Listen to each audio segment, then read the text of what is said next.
Bismillahirrahmanirrahim. Assalamualaikum warahmatullahi wabarakatuh. Puji syukur kehadirat Allah Subhanahu wa Ta'ala, bahwa kita pagi hari ini kita bisa bertemu meski harus lewat virtual.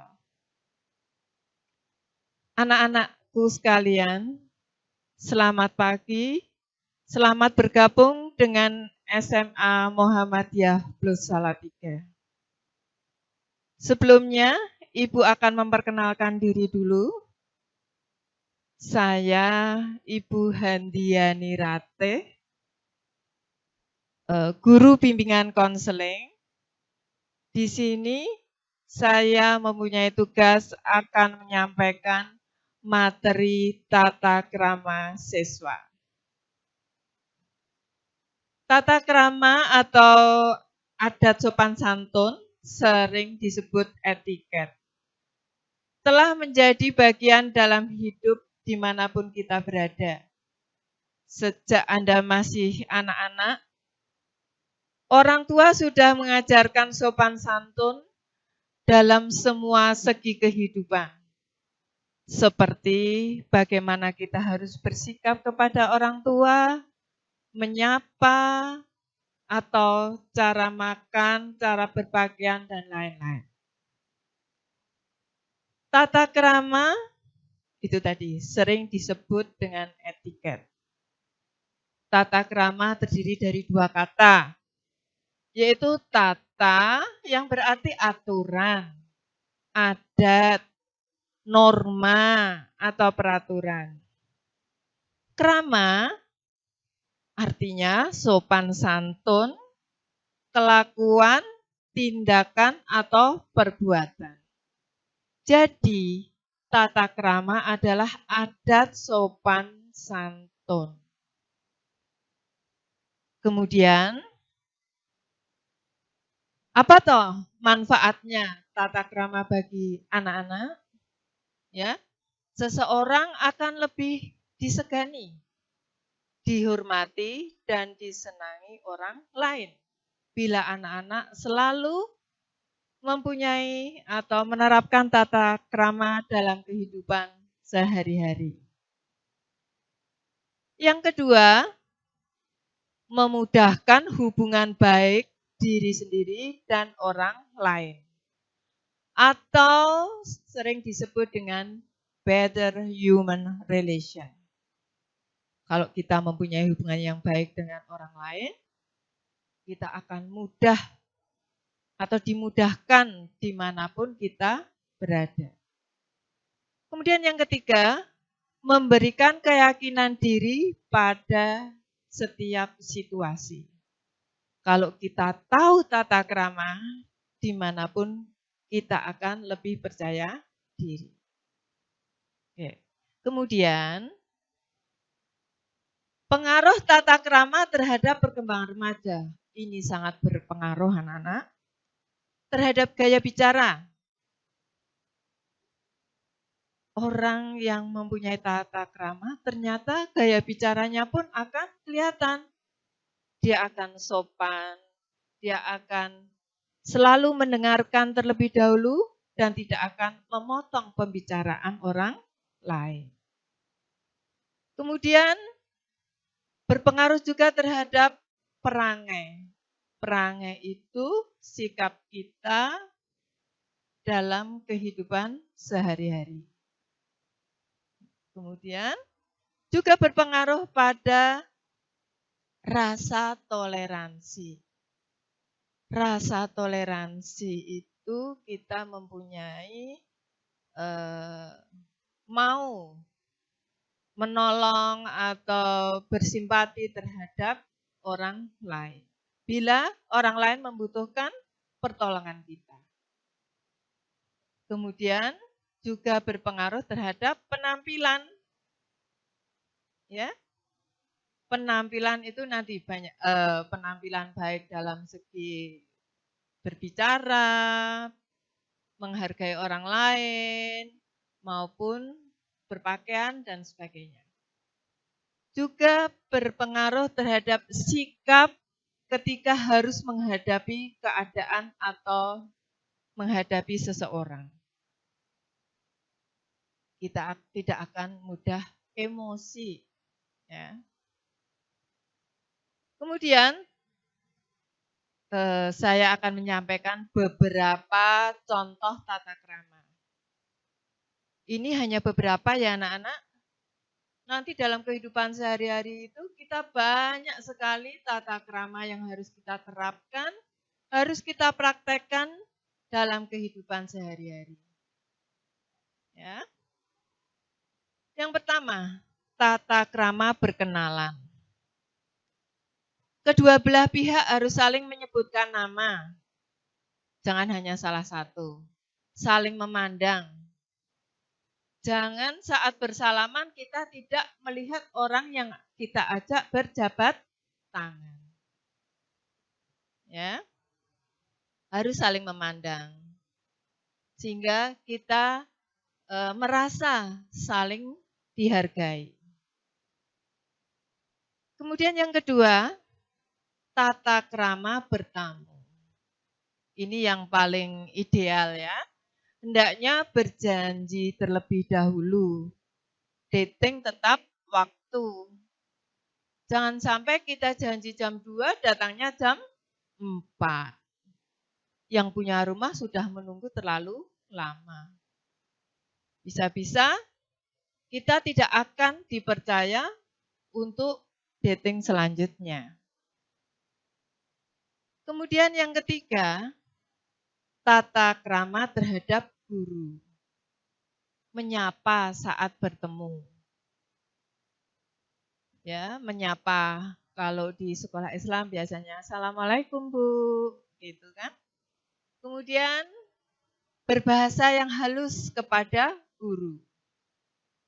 Ini ada ini contoh, tapi tidak di sini, tidak di SMA Muhammadiyah Plus. Dengan guru berbahasa Jawa tetapi ngoko. Bu, nggone neng ndi Bu? Nah, itu kurang tepat. Kalau Anda tidak bisa berbahasa Jawa dengan halus, sebaiknya Anda tetap menggunakan bahasa Indonesia. Jadi kurang tepat ya anak-anak. Kalau terhadap guru, seakrab apapun dengan guru, sebaiknya Anda tetap berbahasa dengan halus. Dengan halus artinya bisa menempatkan diri. Ya, kalau tidak bisa berbahasa Jawa dengan halus, ya berbahasa Indonesia. Kemudian mengerjakan tugas-tugas yang diberikan oleh guru. Ya, mengumpulkan tepat waktu. Kemudian ya bersikap yang baik terhadap guru. Misalnya, Anda mau mengumpulkan tugas, tidak dilempar di atas meja, tetapi diletakkan dengan baik dan bilang pada Bu Guru atau Pak Guru, Bapak, Ibu, ini tugas saya. Kemudian tidak membuat beliau sakit hati dan kecewa. Ya, kita sebagai orang tuamu di sekolah, kita harus menggantikan orang tuamu apabila ada hal-hal yang perlu kita ingatkan.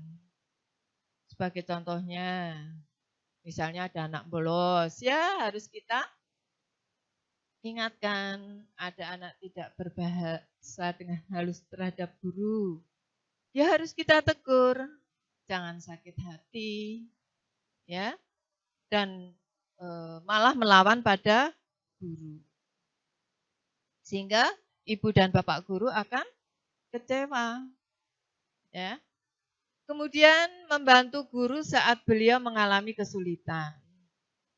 Ya.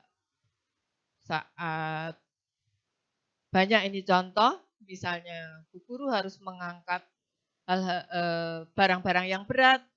Kamu sebagai siswa bisa membantu. Jadi kita saling membantu. Ya. Selanjutnya, tata krama berpenampilan. Ini banyak segi penampilan yang harus kita perhatikan. Cara menggunakan pakaian. Ya. Untuk pakaian sekolah, perhatikan tata tertib sekolah. Sebetulnya tata tertib sudah saya siapkan, tetapi kita ternyata harus bertemu lewat virtual. Sehingga besok saja kalau masuk, akan saya sampaikan tata tertib yang harus kamu ikuti di rumahmu yang baru, alias di SMA Muhammadiyah Plus Salatiga. Kemudian, memakai pakaian sesuai dengan situasi dan tempat. Ya, kalau di sekolah, ya pakailah pakaian yang sudah ditentukan oleh sekolah. Kalau di tempat pesta, ya jangan pakai pakaian olahraga. Ya.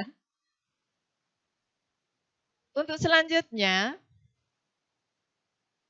cara berjalan pun ternyata ada tata krama. Ya, kalau laki-laki harus melindungi wanita. Laki-laki harus berjalan di sisi yang lebih berdekatan dengan lalu lintas. Ya. Kemudian tata cara makan dan tata cara menggunakan fasilitas umum. Nanti dibaca ya anak-anak. Untuk selanjutnya, next. Tata krama bertemu orang lain. Nah ini, sebaiknya kita berjabat tangan. Berjabat tangan, jangan kita hanya seperti orang seperti nggak mau tersentuh. Ya. Tetapi saat ini, saat pandemi, ya, saat pandemi berjabat tangan memang tidak dianjurkan. Ya, kita cukup memberi kode, memberi salam, tidak perlu berjabat tangan. Kemudian berdiri menyambut, maksudnya itu waktu kita mau bertemu dengan orang lain dan kita sedang duduk, etikanya kita berdiri dan menyambut dan berjabat tangan. Hormat di sini kita sedikit menundukkan kepala atau untuk anak-anak terhadap guru biasanya cium tangan ya anak-anak. Tapi saat ini sekali lagi saat pandemi kita tidak perlu berjabat tangan tetapi hanya memberi salam karena banyak efek-efek yang harus kita perhatikan. Ya. Demikian tadi materi tata krama, semoga bermanfaat bagi anak-anak. Tetap semangat, semoga kalian semua selalu sehat dalam lindungan Allah Subhanahu wa taala. Wassalamualaikum warahmatullahi wabarakatuh.